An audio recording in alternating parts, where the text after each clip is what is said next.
You're listening to an event from the U.S. Institute of Peace, part of the USIP podcast network. For more information about our work around the world, visit usip.org and check us out on social media.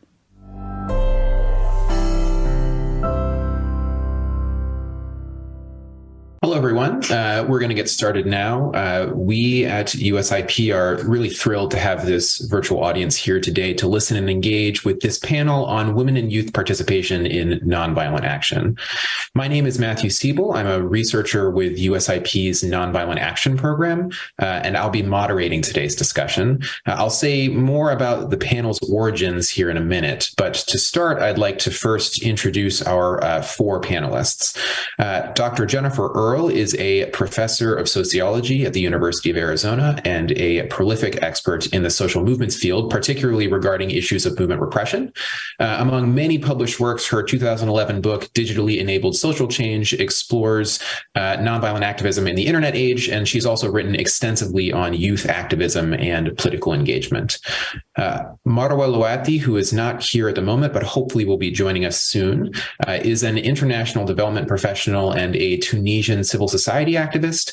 She has worked with the National Democratic Institute, the U.S. Institute of Peace, Democracy Reporting International, and the Council of Europe, among many others, as a senior project officer. Marwa is also a peacebuilding trainer in the African Coaching Network, where she works with social movements across the continent and is formerly the president of a We Youth civic organization in Tunisia. Isabella Picón is a Venezuelan activist and political scientist based in Caracas. She participated in the 2017 and 2019 nonviolent campaigns for democracy in Venezuela and is the co-founder of Lago Ciudadano, an organization and activist collective that promotes nonviolent action. She also recently earned a master's degree in political communication at LSE through a Chevening scholarship. Lastly, Dr. Emily Henkin-Ritter is an associate professor of political science at Vanderbilt University. Her research examines the relationship between government repression and mobilized dissent activities, and her newer work focuses on the role of non-government actors in the repressive process. Her book, Contentious Compliance, was published in 2019 with Oxford University Press. Thank you all for making time to share your expertise and wisdom with us. We're very grateful for the opportunity to bring together this group of activists, academics, and policy practitioners in one space. Okay, so moving forward, the panel will go as follows. I'll actually kick us off by introducing the project that motivated this panel and describing some research that my team at USIP has recently conducted exploring women and youth participation in nonviolent action. After that, panelists will get the opportunity to respond to those findings, and then we will shift to a moderated discussion, including audience Q&A in the later stages. If you'd like to ask a question, you can type it into the window on the main event page online, which I will do my best to moderate here. I have it up on my other window, and I will attempt to slot your questions in real time during the Q&A. Okay, so without further ado, this panel is the culmination of a 2-year research collaboration with USAID that explored the dynamics of contemporary nonviolent action campaigns. Our research focused specifically on women and youth as two groups that often play vital roles in nonviolent campaigns, but have not received as much attention as we think they deserve in social movement scholarship. Over the past 2 years, we've conducted a number of case studies. We've collected cross-national data on women and youth participation in nonviolent action campaigns. That was in collaboration with Erica Chenoweth and Zoe Marks over at Harvard. And we've run some survey experiments to test whether women and youth respond to protest events differently, or whether women and youth framing of protest movements matters for how observers perceive campaigns. And if you're curious to really dig into that research, you can find more detailed information about our findings online in several recent or forthcoming report publications and website posts. They're either up on the website now, or they will soon to be up. I think we're going to have another short piece up next week, and you can always reach out to me if you'd like to see more of that. For now, I'll just summarize the top line results, which should serve as a launching point for today's conversation. So the biggest empirical finding from our work is that women and youth participation, both of them are associated with movement success. So according to the cross-national data we've collected, movements with extensive women and youth participation on the front lines of protest movements are more likely to succeed than movements with less prominent women and youth participation. Youth participation specifically is also associated with improvements in democratic outcomes in the years following campaigns. And we think that these findings reinforce the importance of women and youth participation and also justify policy efforts to better support these groups in their political engagement. Now, there are a lot of reasons why women and youth participation could be associated with movement success, and we try to dig into those mechanisms as well. Data from our survey experiments shows that movements involving women are perceived to be more likely to succeed and more deserving of popular support. So those movements might just be more popular. Movements featuring extensive women's participation are also associated with less violence. And we think that this is largely due to what is known as the moral shield effect, which is that it's harder for governments to violently repress women without triggering social backlash or massive popular backlash. And so perhaps governments are more risk averse in this sense. In addition, younger activists are thought to be especially creative and also more willing to work across ideological or cultural lines, which can help them to build broad and diverse movement coalitions, which past research on nonviolent action tells us is really important to movement success, bringing in as big a constituency as possible to the movement. So all that said, at the same time, women and youth participation is not associated with specific improvements to material quality of life for those groups. For instance, in our cross-national data collection, we don't find any evidence that youth participation improves youth unemployment in the years after campaigns. And that's pretty striking because one of the major motivators for youth participation in politics that the literature identifies is youth bulges and exploding youth unemployment. So that's not getting better in the years after campaigns. We also know that both women and youth are often excluded from positions of political influence and leverage both during movements and the political transition periods that follow them. Women have to contend with patriarchal societies and gender norms that leave them subordinate to men and kind of boxed out of politics, while younger people are told that they lack the experience or wisdom of older generations and that they should defer to their elders or they're not taken seriously as political actors. So in short, our research suggests that while women and youth are important for movement success, it's not really clear that their participation is benefiting them as much as it could or as it should in the long run. Okay, so now I'm going to turn to our panelists to get their initial reaction to these findings. How do you feel about this summary? Do these findings resonate with your own work and personal experiences? And in your opinions, what makes women and youth participation important to nonviolent action? And anyone can jump at that.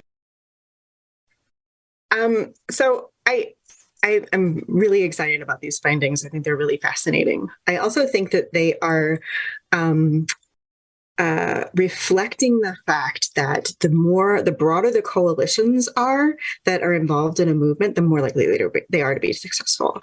So individual groups, if we look only at LGBTQ persons who are protesting for LGBTQ changes and making demands for their rights, and they're working alone, they're largely not successful, right? And that's what's being found in the work that you've done with Chenoweth, Marks, and Rivers. But when youth and women and men are working together towards a movement, towards a change, then they're more likely to be successful. So I think that the findings that are largely driving this is that when women are involved in a protest with others in a broader movement, that's a signal that the movement has really broad and diverse support and coalitional support. And those are the kinds of things that are more likely to be successful. So, for instance, the U.S. civil rights movement really took a turn in the United States when members of the dominant group, white persons, joined Black organizations for the fight for rights. And when Black organizations were working on their own, they were less successful. And in Iran, the protest movement started with demands for women's rights, but quickly turned into a critique of the repressive regime at large. And so it has become a movement with men and women and labor unions and lots of different swaths of communities across Iran working together for change. So when women though demand women's rights and they do so alone, they're rarely successful. And when youth are demanding rights for youth alone, they're really successful. So I think it makes a lot of sense that we're finding that when women are involved in larger movements and broad movements, they're more likely to be successful, but we're not seeing necessarily changes in the material benefits and policies for these marginalized groups because they're not as successful when they're making demands on their own.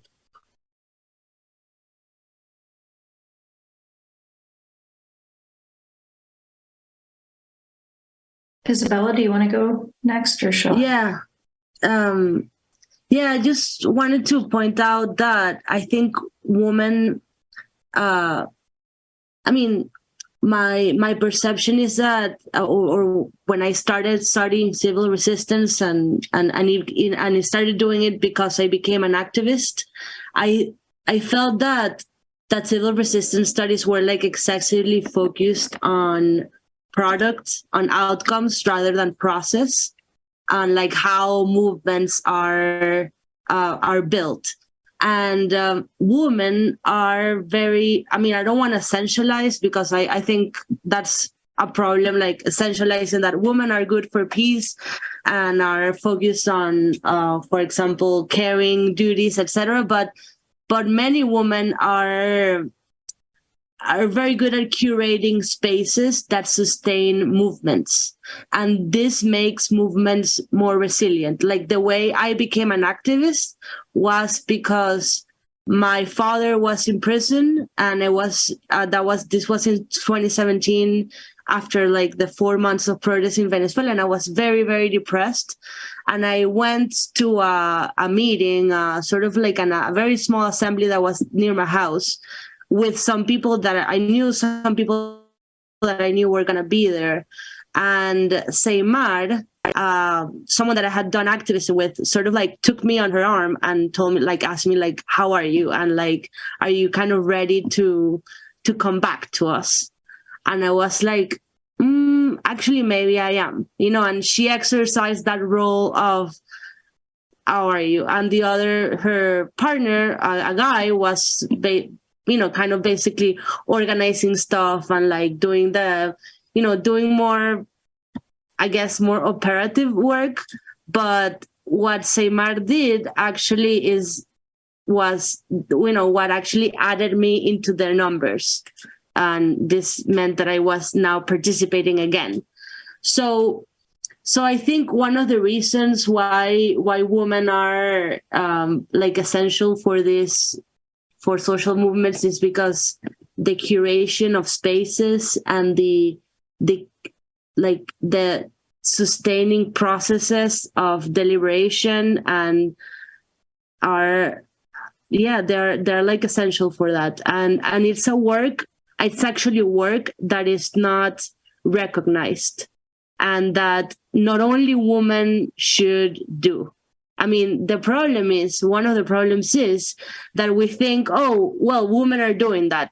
That's great. So the guys should basically do the spokesmanship and we should write the minutes and they should run the meetings. And it's like, no, actually what we are doing, they should be doing too. And we should be doing the spokesmanship and running the meetings too. It's not like there should not be like this very clear gender rules. It's just that we should be doing both things to sustain movements. That's just how I wanted to like open up. Well, Matthew, let me thank you for both the work that you and your colleagues have done and also for hosting this event today. I've already enjoyed hearing from Isabella and Emily. And I think that the research that you've done with your colleagues has really been important because young people are in practice venerating social movements. They're innovating. So they're through and through social movements, but people often don't notice them. And scholars don't often notice them.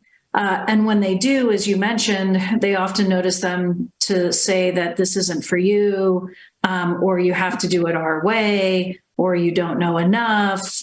instead of to notice the incredible amount of innovation, the incredible amount of resilience, and the incredible impact that their participation has. So I really appreciate that you and your colleagues are helping to highlight the importance, both historically and contemporarily, of young people and women to nonviolent conflict, to social movements, because I think for too long, people have ignored the role, particularly of young people in movements, and when they noticed it, complained about it, as opposed to celebrated it.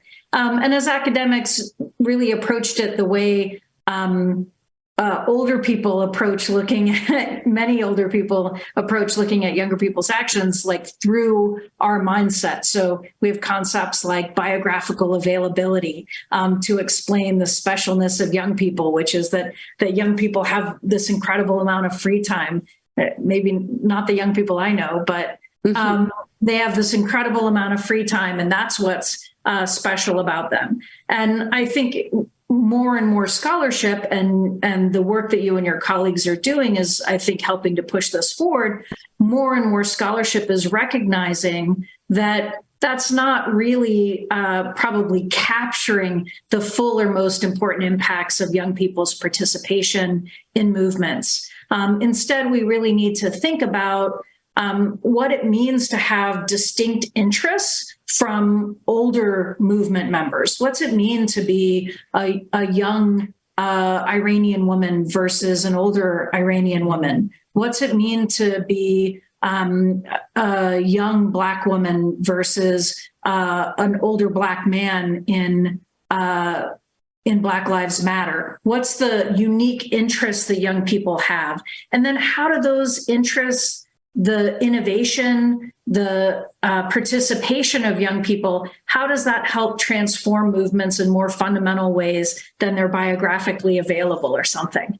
And so I think that the work you're doing is really pushing that forward. I was saddened, although not surprised, I guess, to read that your research is showing that the payoffs of that participation are disproportionately lower for young people in terms of the rewards that they as a group receive for that.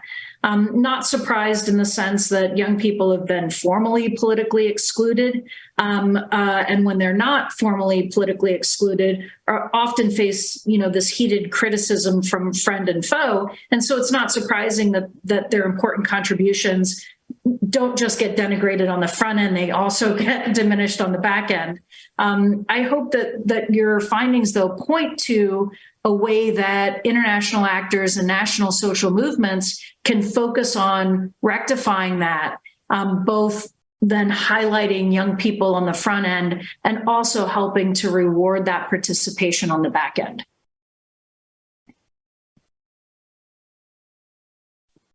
Wonderful. Okay, there's a lot to chew on here. I don't quite know which direction to go in, but here's the question I now want to ask after these helpful introductory remarks.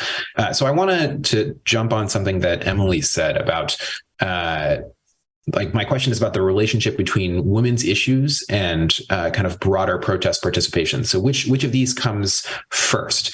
So one of the findings that comes out of our research is that women are often welcomed into social movements for regime change or democracy, big system level change, but then women face hostility when they attempt to build on that mobilization and advocate specifically for their own interests. But at the same time, it seems like sometimes protests that are initially about women's issues, like the Iranian example is really good, which protests that started around expressly women's issues that then snowballed into this kind of bigger social movement. So what's going on there? How should we think about the relationship between gender specific protests and like how that fits in with this broader kind of civil society space?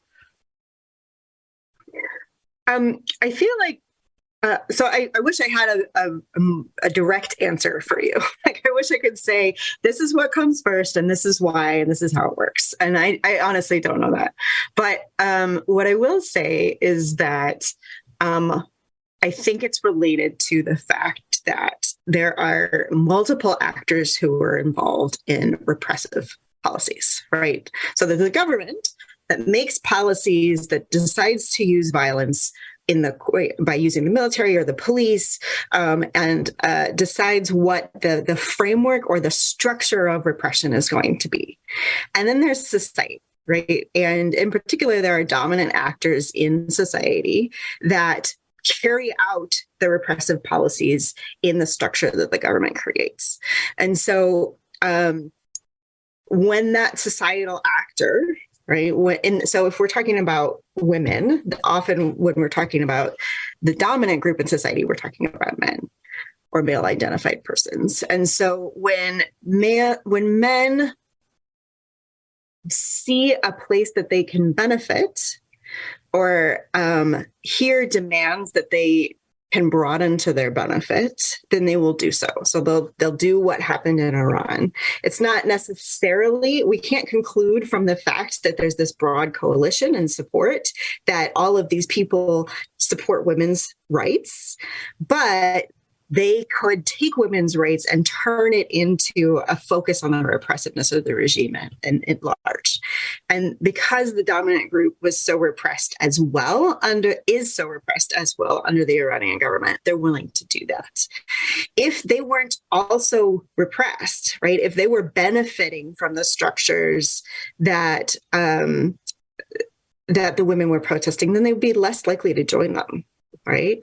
And so I think that those are the kinds of, so we need to think not just about the government versus women. We need to think about government and the dominant group and women and how they relate to one another, and in particular, how they relate to the demands that are being made.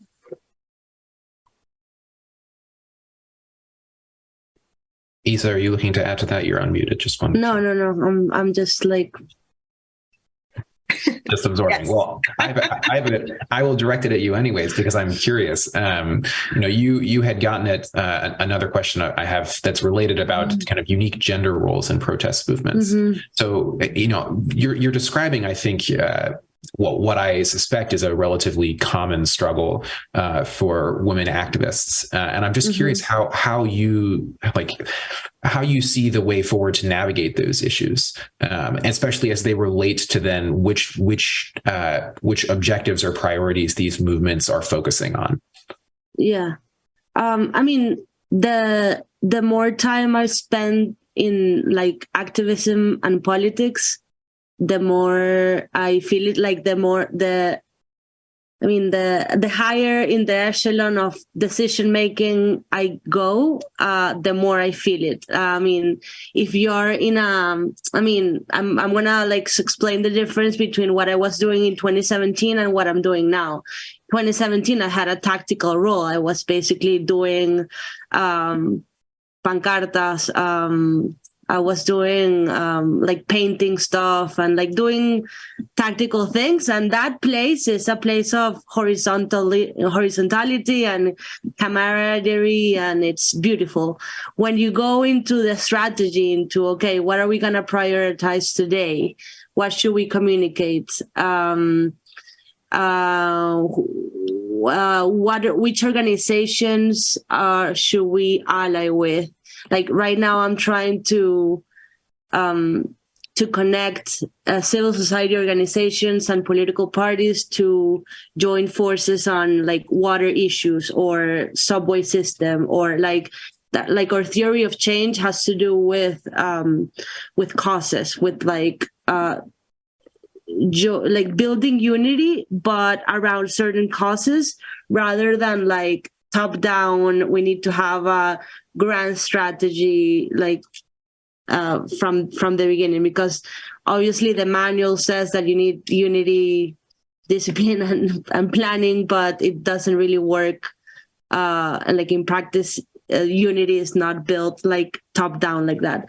So the instances of strategy are very much male dominated. It's and the older I get, because I go higher in the echelon, the more you feel it. And the only way you can actually sort of build the strength to... Yeah, please. sorry, I didn't mean to interrupt you. No. But I like what you're saying about choosing, how do organizations choose the topic or the issue that they're going to focus on? And I think back to Matthew's point, I think that there's a really interesting thing to study here about how organizations choose that issue and to see whether it lasts after their success, right? So if you choose an issue that you can build a coalition around, does that mean that the coalition will stay together after they've had some success and they can then use that unity to make demands for their individual partners that are in that coalition? And this is something that I think is really interesting. Like, choosing those issues influences what's going to happen in the next stage, and it's really hard to know what that influence is going to be. Yeah, for sure. Sometimes there's a temptation of, we were successful and okay, we go on to the next thing, and it's like, well, not necessarily. But what I was saying is that you need to partner and to have affinity groups with other women that are sort of in the same position or in lower positions in the hierarchy to like support each other. So you are like, this meeting, I'm just not going to write the minutes. Someone else is going to do it. And or I'm not going to send the list of to-do things. Someone else is going to do it. You need support from other women to sort of survive and thrive in the process, especially if you're in a strategic role, because it happens a lot that women are basically doing social media, writing minutes, doing this care, the care and curating spaces duty. And it doesn't mean we don't have to do it, but we have to kind of teach men how to do it and tell them, you can probably do it too. But I think the only way is spaces where women support each other. Yeah. Okay, I'm going to follow up on this again and hopefully bring some more youth-focused themes in as well. So another kind of major change that has happened over the past 10, 15 years with the advent of digital media, the internet, really cheap cell communication. Lots of contemporary movements now are really decentralized. Previously, movements had very clear, rigid hierarchies, not all of them, but this was more common. And now it seems like potentially, especially younger activists are shifting towards more horizontal networks with consensus-based practices. How does that impact kind of these gender roles that you're talking about in social movements? Do you think that these practices are changing those if there's less clear hierarchies, or is that not the case? Yeah, I think it's changing. I think the disaffection, it has to do a little bit with the disaffection in general with political parties. I would make a difference or try to study are young people in political parties as non-hierarchical as young people in social movement and civil society organizations, because sometimes the medium kind of where you are kind of affects the behavior. So I've seen young people in political parties that are very much hierarchical, and older people that are very much into they question any kind of leadership that there is, which is also very bad. Sometimes we go into the other extreme that it's any kind of leadership is suspicious. But I would say that also maybe young people are more into these tactical roles, and precisely because of that, in tactical roles, there's gonna be more horizontality.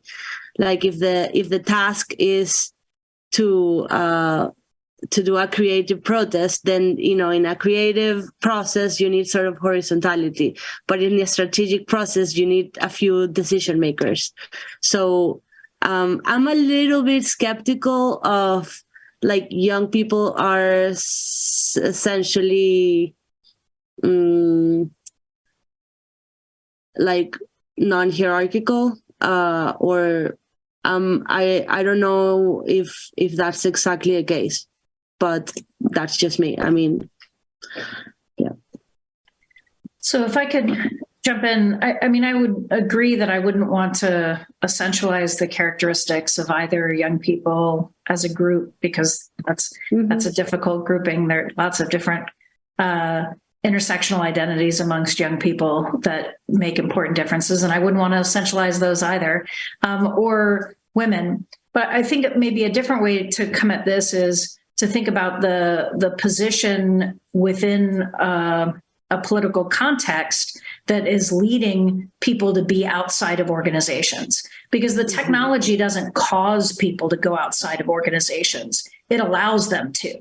Those are two fundamentally different things.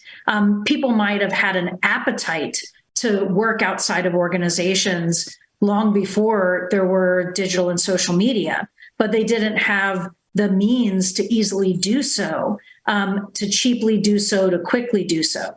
And so the technology itself doesn't lead to the appetite. It leads to an ability to realize that appetite. And so then I think the more fundamental question becomes, why would it be that young people or women want to work outside of those existing organizations? And the research that exists within social movement studies on young people certainly says that it's because those organizations haven't been very welcoming to young people. I mean, politics in general really treats young people by telling them, this isn't for you, this isn't for you, this isn't for you. And then when young people reach voting age, says, why aren't you voting? Why aren't you doing things? Why didn't you just act like your political involvement was a light switch that went from you should know better than turning that on to it's on? So we have this context where we give just tons of cultural and formal structural messages about how outside young people are. And then even our social movement organizations often repeat those same kinds of messages, really treating young people as though they're only going to be effective when they're working under the tutelage or mentorship or instruction of older activists, and often treating young people as labor as opposed to ideas people or strategic thinkers. So here's this preset thing that we've decided you should do. Now, what your contribution to this movement is to go and do the things that we've decided on. Who wants that? No one ever was like, that's the most attractive offer ever. To just think about taking my labor, but none of my ideas or what I think is important. And so I think what we see is certainly changes in digital and social media matter because they're allowing these appetites to be expressed. But the appetites aren't being created by digital and social media whole cloth. They're coming from the relative marginalization of young people's interests, ideas, deeper want for participation than acting as labor in movements, and also reflecting their deeper exclusion from political environments. And so I think it's really the coupling of those two things that helps understand us to understand why young people would choose more horizontal and sort of routing around organizational pathways, although I would agree with Isabella that that's not a totalizing fact. There are plenty of young people who are involved in more hierarchical movements as well.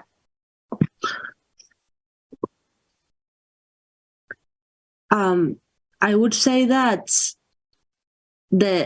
apart from like being sort of marginalized, sometimes it's the instrumentalization of young people. I mean, and it kind of triggered me a little bit when like young people on the front lines, because we live that. I mean, in Venezuela in 2014, 2017. Wow, so many young people on the front lines, but not really as spokespeople, basically on a labor, like putting their flesh and their blood there and willingly, like, thinking that we were actually gonna achieve democracy. I was 27, and I had, enough. I inhaled enough tear gas for a lifetime, and willingly, like, I really thought that was gonna, maybe change things. And with these phrases like, "You're the future of the country, you're the one that needs to be here," etc. And that causes, in the same way that you're absolutely engaged at one point, then you get allergy from like any kind of political engagement because of the instrumentalization of your presence. And now you see the lack of young people. Like, most of the diaspora are young people. 80% of the diaspora are between 18 and 50 years old. Most of them, from 2017, most of them were between 20 and 35. Now it's gotten a little bit older, but you see, like, I can go to an activist meeting and be the youngest person, and I'm 33. It's insane, and that makes for lack of creativity, for kind of not wanting to make any real disruption, etc. And what young people can do is, because we can achieve some kind of disruption, we can sort of impose some rules of the game on how we're gonna make decisions to build a protest or build a strategy, etc. It's like, we can create the disruption. We are the creative ones. We have the discourse in a way. So, you're going to participate, but we're going to put the rules here. And we have sort of started to do that at home with certain causes.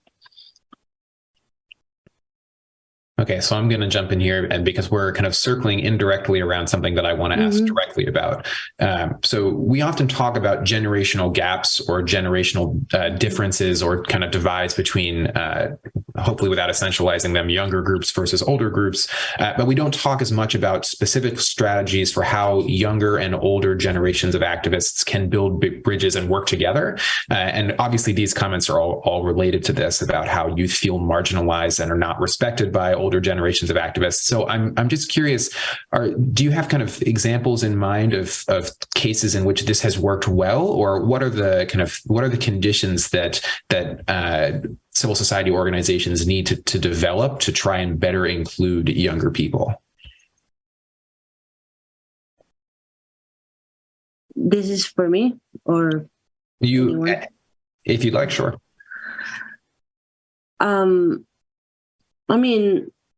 For example, we organized a march on November 25th. It was the International Day for the Elimination of Violence Against Women. And we wanted it to be like a women's march that was that basically included young women and older women from popular areas of Caracas, because like violence against women, obviously everyone lives it, but like in more vulnerable areas, it's more acute. And last year and there are many. I am a feminist, obviously, but sometimes violence against women is sort of academicized, and we wanted women in the barrios to like feel that this was their issue too. So we kind of had to explain in a way to older women that are like, the traditional feminist activists here at home, that we needed to have a strategy to expand the participation so that women in the barrios that don't necessarily call themselves feminists would participate in this protest too. And that we were gonna, well, I'm gonna actually share my screen.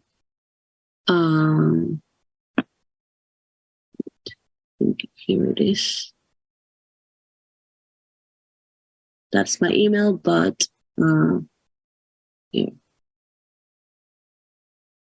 So we created this protest where we created butterflies, and through like basically self-mediation, like they would serve as pancartas, as they would make they would decorate their, like, you don't touch children, you don't they would basically put whatever they want, and this is the organizing team. It's very, like, all of us in our 30s. This is very, this person is like 60, like 40, like people from different ages, people from different political parties, from like the left, the right, etc. And basically it was because the core group had a very, very intent and clear strategy, a clear symbol that was the butterflies, and because it represents freedom and transformation, and that's how sort of we created cross-ideological participation, where women from different classes would participate in the march. But it took some convincing of the older, more traditional activists,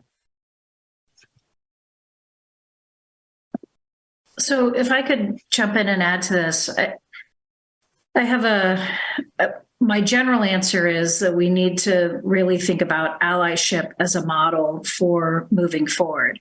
But I'll back into that by saying some things that often ruffle people's feathers a little bit when they first hear it, because they're not used to it being pitched this way. But I really think that we need to think about youth as an axis of inequality, and intersectional youth identities as intersectional identities that are often associated with minoritization. And so in the same way that we have worked across movements to try to make them more inclusive spaces, and we're certainly hearing from Isabella and Emily about the way that this is still very much a work in progress for women, we need to also think about trying to make spaces more inclusive for young people. And so I have like an easy rule to suggest to people in their organizing, which is if you wouldn't say or do something to another group of minoritized people, you shouldn't say or do those things with respect to young people. And so if you are, for instance, hopefully unwilling to assume that women as a group have completely consistent interests, that there's no differences amongst women of color from white women, women from different socioeconomic classes, women of different nationalities, if you're unwilling to accept that there aren't these, if you're like in the moment now and like that was a tragedy for movements in the past to really think about things that way, we need to carry that vision of inclusivity into our relationships with young people. And so if you wouldn't assume that women or another minoritized group can't be effective unless you tutor them, right? Like, that's not a great look. Then you shouldn't make that assumption about young people either. If you assume that people are only good for their labor, not for their strategy, and you wouldn't do that, you would know better than to do that about another group, you shouldn't do it about young people either. And so I think really the way to fix this is to really understand that this is a dimension of inequality. And that means that some of the same solutions that we've tried to have to other inequalities in movements and in politics can work here too when we recognize this as an instance of inequality. And so when we start to really say, wait, if we think about it that way, that means that young people may have different interests than us. They may have different life experiences. They may have different positions and resources. They may have different networks. That opens up a way of really understanding how that difference can empower and improve movements as opposed to be ignored by them. And I think that model of allyship is the way forward. And we could talk about, specific organizations that do that really well, but at the base, what those organizations that are doing things really well are doing is treating young people as people who come to movements with as much value and position and interest as everyone else coming to that movement. And that once you get out of that hierarchical, unequal mindset, you can start to get to a more genuine place of collaboration. That was great. Okay. Way too much to follow up with. I'm just going to take a second to remind viewers that the Q&A is open on the event page where you registered. So if you have questions, we're starting to collect them. I will start looking at them shortly, but I'm going to ask, use my prerogatives and ask one more question, which is one thing that our research didn't really explore as well as we would have liked is this issue of intersectionality, which has been brought up a couple different times between gender and age identities. So we know that youth and gender matter separately, as we've discussed, but these identities can interact in important ways. And we think that younger men and women versus older men and women face different opportunities and constraints. I guess I'd like to hear from all of the panelists. I'd just like to hear more, really. Can you speak about this, how this intersectionality plays out in social movements? Are there kind of differences that have emerged across time? Are there differences in digital space between younger and older men and women? I'd really, however you want to take it.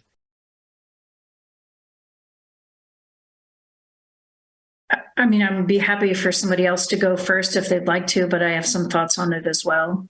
Isabella, Emily, do either of you want to go first? Okay. So I think, if we sort of moving from my last answer to thinking about this as an instance of inequality or a kind of inequality, then you would immediately expect the kinds of double disadvantage that we see for other intersectional identities. And that is what the research tends to suggest, that, for instance, young women face even greater burdens than young men in being seen as agentic, as able to provide more than their labor, as able to provide more skilled labor. And so I think you see those kinds of double disadvantage. And so it's not surprising to me, going back to one of your earlier questions, Matthew, that we see young women stepping forward and leading outside of traditional organizations. Like, let's think about, Greta Thunberg not as a sort of, she is a unique person. I don't mean to say anything like that, but instead of having this great leaders mentality about it, let's think about why is that person who's stepping outside a young woman? And my answer would be because the routes inside are relatively more forestalled for young women than young men. And so I think, my immediate answer is that there's this kind of double disadvantage, and that's really important to address and for us to be aware of, not to sort of just treat all young people or women as if they're all one age. And I think that that there are differences across societies about how much of a double disadvantage that is, right? So if women become childbearing much earlier in some societies than in others, or if they go to college in some areas and not others, right? Those differences influence whether young women are going to have more power than older women, or have the same amount of power, right? So there are some societies where I think that there's not as much of a double disadvantage as Jen describes, and there are other places where it's absolutely a double disadvantage. So I think that, that it's worth considering cultural context. And in those kinds of contexts where there is a double disadvantage, it takes even more effort to bring in people who, young women into the organizing and activism space. I see that Marwa has been able to join the call, which is great. I would like to kind of ask Isa and Marwa a follow-up question along these lines, which is, are these kind of we've been talking a lot about gendered roles in activism or civil society organizations. And we've also talked a lot about how those are often imposed by older generations. Do you think that the younger generations are different, or do they exhibit the same types of kind of structured gender roles? Like we talked earlier about how men are seen to be in like the big vision strategy positions, and women are more like facilitators or curators of spaces. Is that true for younger men and women as well? Hi, everyone. Sorry, I joined late. I got confused with the time. Really sorry. So I think that things are changing, especially in the Middle East and North Africa, in terms of values, because now we're seeing that the globalization has changed a lot of things in the mindsets of young people and the values that they embody. So we see like more openness towards gender equality and for women to embrace leadership positions and among young people. So even as an activist in civil society, I can say that most organizations are women dominated rather than male dominated, and which is great. And the activism in Tunisia and in the Middle East, North Africa, is also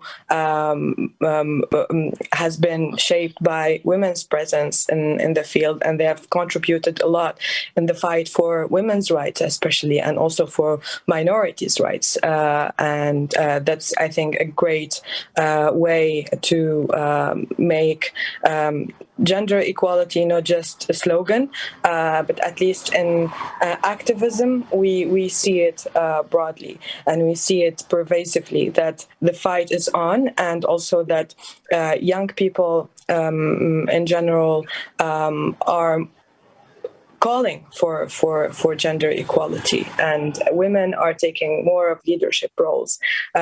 For instance, in Tunisia, we've seen that in the constitutional development, there has been a huge role, and one of the prize winners of the Nobel Prize winners was Mrs. Widad Bouchamewi. She was like the lady, and she was leading the reform process, and she's also a great activist. When we see about the laws that have been shaped against the violence against women, a lot of the leading roles were like women NGOs that were fighting for women's rights and also human rights more broadly. And also in peace processes and mediation, many of the facilitations that happen in dialogue, whether at regional or national levels, they include both men and women, but we can see like things are changing. At least, you know, I would say I like Tunisia has led a lot of the changing perspective in the Middle East and North Africa, and has been set as an example. I also see that there's still a lot to be changed in terms of making women's roles not only in civil society but more importantly in politics. We see that there's still this huge gap. I hope that covers the points. Yeah, I I think that in Venezuela, and Latin America is the same. Like the civil society and sort of grassroots social movement sector is dominated by women, but when it comes to like the speakership, like probably the running of meetings too, but like the speakership, the decision making, the actual coming into politics, it becomes, there's a glass ceiling that makes it so that we need to be very deliberate in, okay, we need to have these programs that sort of help women transition from this civil society, social movement roles, grassroots roles into political leadership, and that requires training in like giving speeches and speaking in public, media training. It requires like how to lead campaigns, how to like management, I think it has like, I think globalization, as Marwa said, and there's a value change that makes women more like, okay, I could be in that role, but the confidence and the training that it requires for people to actually feel in, like be comfortable in that, I think it's very different. Like many politicians, friends of mine, have taken 5 or 6 courses on giving speeches, and women are usually not given that investment, so that has to be done sort of very much deliberately, and it has to be done from the start, from when you are a social leader, so that you are put in positions that make you think, I could be up there in a more representative position.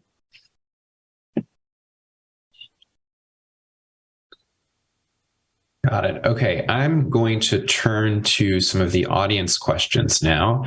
Erica Lee asks about what should we do in contexts where access to either education or other resources are restricted. So where should women pull support from if, for example, women-led affinity groups are kind of met with violent repression or are kind of excluded from political power or resources? How should women engage with that process?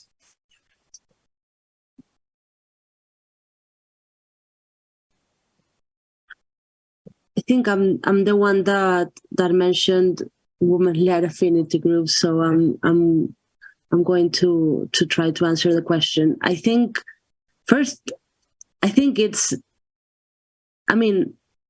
yeah, exactly. That's a good idea. I think affinity groups are very much like a private thing. So I've never heard of like an affinity group has been like targeted specifically. I think that we're access. Sorry, 1 second to read the question. Yeah, I'm going to read the question.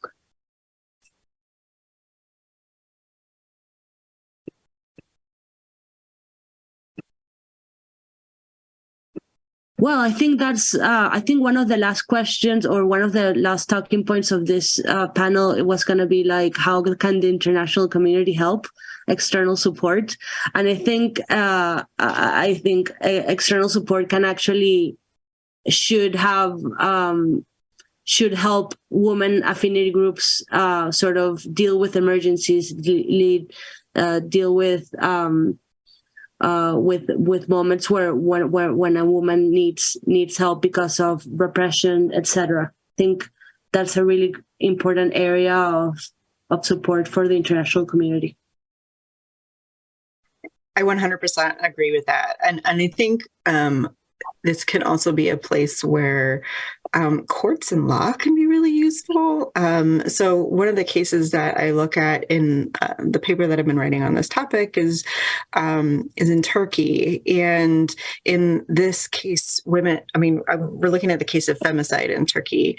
And there are nonprofit organizations around Turkey who can help women bring legal claims about against their oppressors or against the state for engaging in femicide or supporting or allowing femicide. And in this particular case, this organization worked with international NGOs to bring a case to the European Court of Human Rights.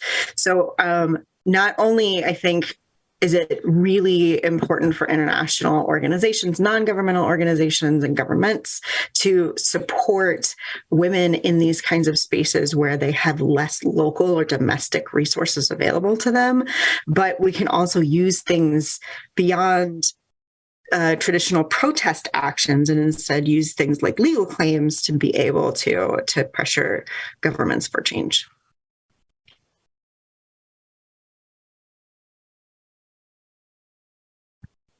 I'm actually going to follow up on this to get back to a question I'd wanted to ask Emily about an hour ago, and the conversation kind of wound its own way around it. But this is now related. So this initial question was about, society, in many societies in the world, women's access to political power and influence is restricted. I think that's not like a particularly unique context, and that fact kind of it clashes with some of the stuff that our research shows in interesting ways. So lots of activists that we have spoken with talk about this moral shield effect, by which including women in protest movements kind of reduces the violence overall, either for the moral shield effect reason because governments are less willing to repress them, or perhaps because women are for some reason more predisposed to nonviolence and are better able to maintain nonviolent discipline in movements. That's a really common thread that comes out of our work.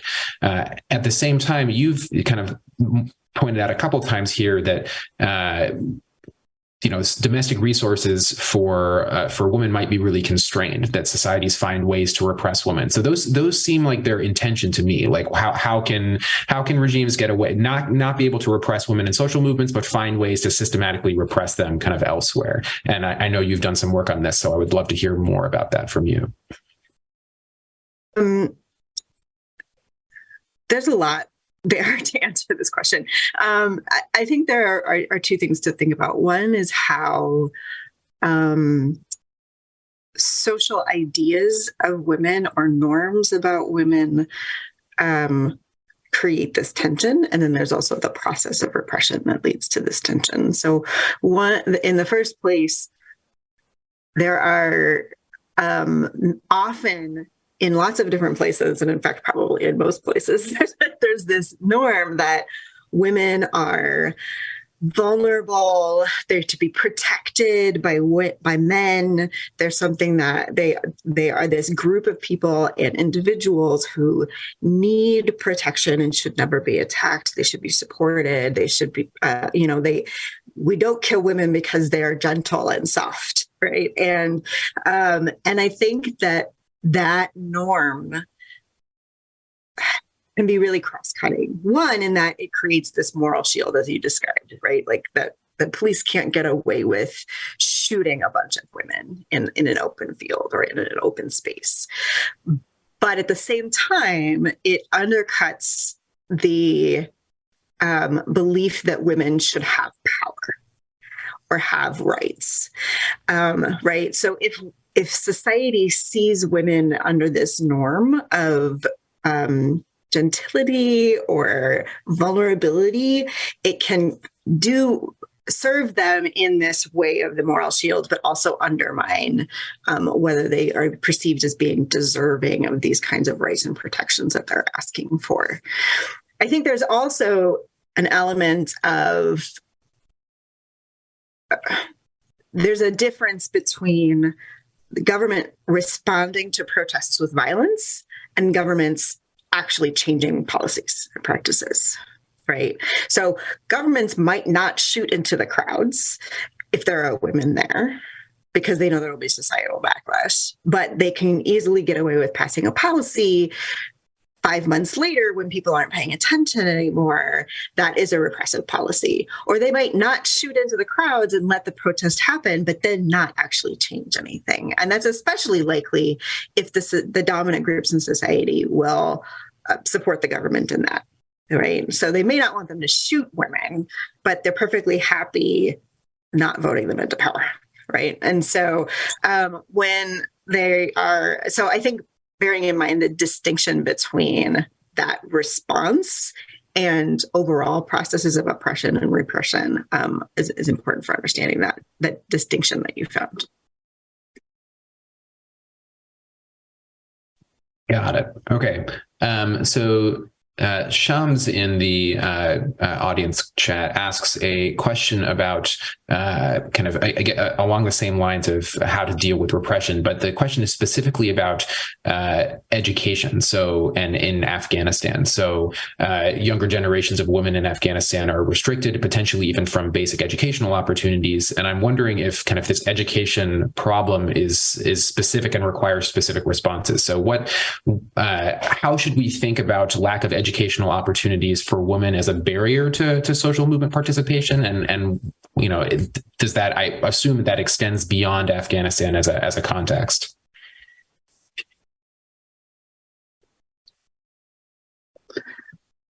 Yeah.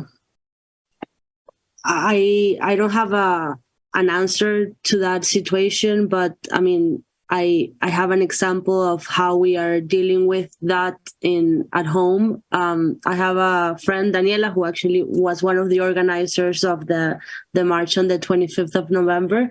She has groups of women teachers. I mean, and like the education system is, especially up in the barrios, is pretty much non-existent. So, but there are women teachers that used to teach maybe 10 or 20 years ago in public schools. And they have, like, in their homes, they have, their homes serve as small schools. So they create like a sort of cooperative of women teachers that teach each other how to teach and that also teach other women.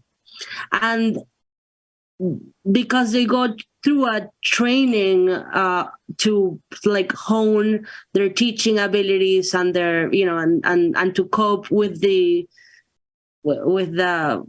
fact that they actually have now the burden of teaching to and not only like cooking and doing the caring of their own homes.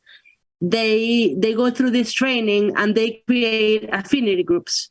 So it's like, and they become sort of activists also, I mean, in the area where they want. So I think to the extent that you provide education and to women in these spaces, they don't have to be institutional spaces, because we know that the institutions are sort of like a zero, a non-factor. But to the extent that you can provide some extra institutional education and also abilities to teach to others, you can create affinity groups of people that eventually become activists too, because they're not only caring anymore about the individual and like private needs, but they start caring about the community too, and they start having the some skills to be effective in the community.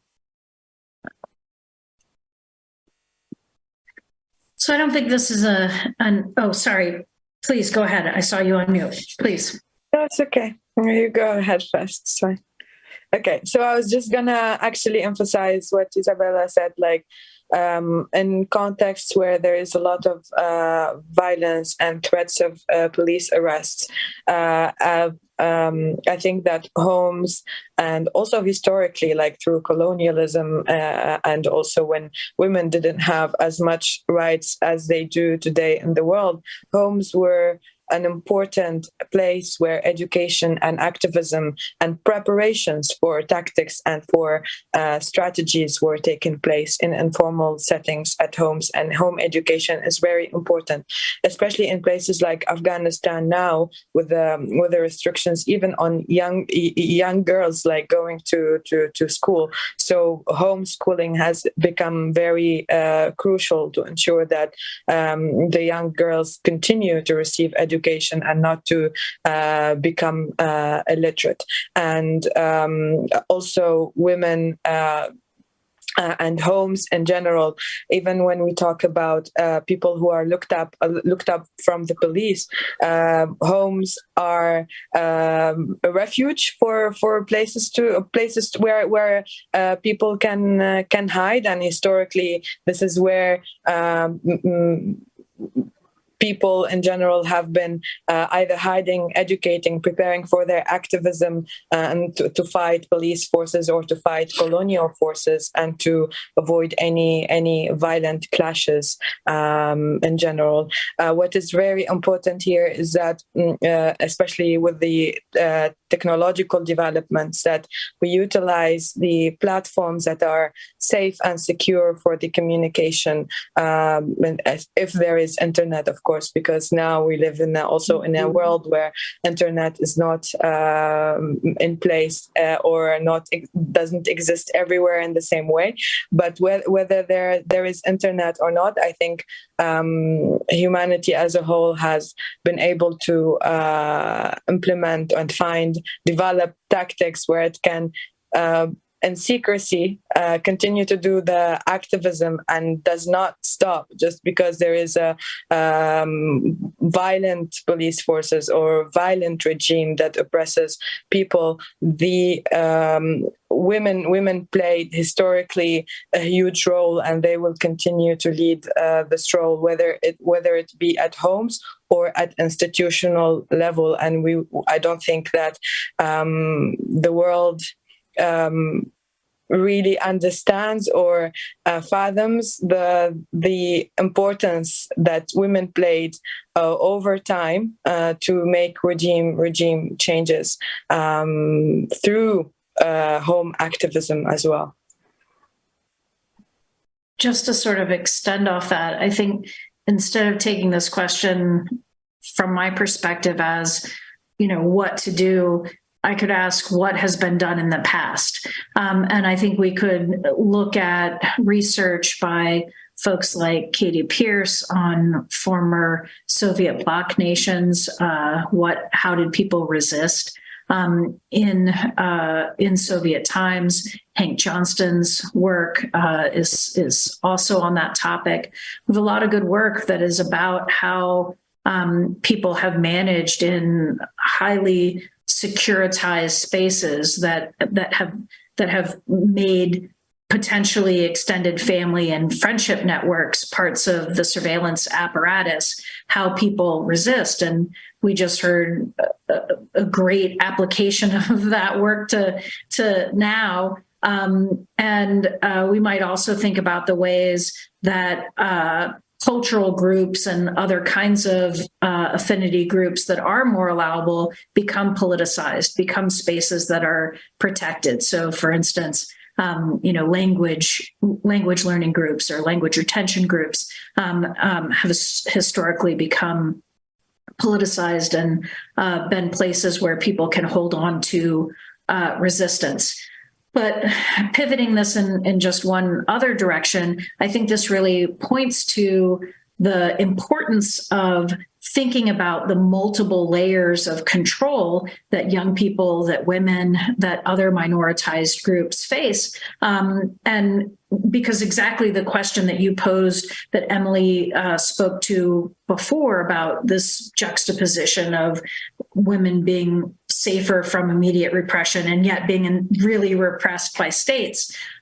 Jessica Braithwaite and I have come out recently with a model for thinking about how you combine what's going on at the overall population and government level, with what's happening to minoritized groups in a country, with what's happening in political institutional space, with the control apparatus that's being focused on social movements. And our argument there is that literatures have treated these as things that are separable, but in practice, they are entirely inseparable for getting a bigger picture understanding. And in part, the reason that they're inseparable is exactly the base of this question, because the answer is that if one area is stifled, you move to another area. And from a government's perspective or a repressor's perspective, when you can't do in one area, you do in another. And that's the sort of basis of the conversation that you and Emily, Matthew, had earlier. Got it. I'm just frantically taking notes down here with everything everybody said. It's already 11:17, so I think I'm going to cut us here. Thank you all again very, very much for spending time with us. This has been really informative, and I have a lot to chew over as I kind of write up our final reports on this subject. To the audience, thank you all very much for attending, and we hope to see you again soon in an event like this. Thank you all very much. Thank you for listening to this event. If you'd like to listen to more events or explore our other podcasts, visit usip.org/podcasts.